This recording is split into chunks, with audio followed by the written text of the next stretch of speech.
লূত আলাইহিস সালামের কওম একটি জাতি যারা পুরুষে পুরুষে অপকর্ম করত, নাউজুবিল্লাহ।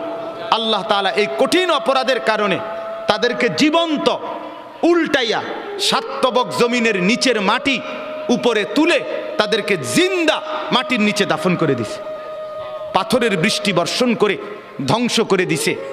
2, কওমে আদ, এই কোরআনে আছে একটি জাতি হুদ আলাইহিস সালামের কওম, তাদেরকে আল্লাহ তাআলা নাফরমানির কারণে, পাপের কারণে 7 দিন এক টানা 7 রাত 8 দিন ঝড়ো বৃষ্টি দিয়ে, বাতাস দিয়ে, ঝড়ো হাওয়া দিয়ে আল্লাহ ধ্বংস করে দিছে, দুধের বাচ্চাটা সহ।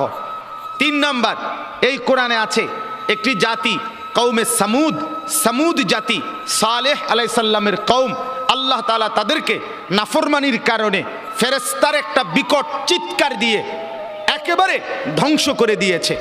4 নাম্বার, আল্লাহ তাআলা কওমে শুআইব, শুআইব আলাইহিস সালামের কওম, মূসা নবীর শ্বশুর, ওই নাফরমান জাতি, নাফরমানির কারণে আল্লাহ ফেরেশতার বিকট চিৎকার দিয়ে ধ্বংস করে দিছে।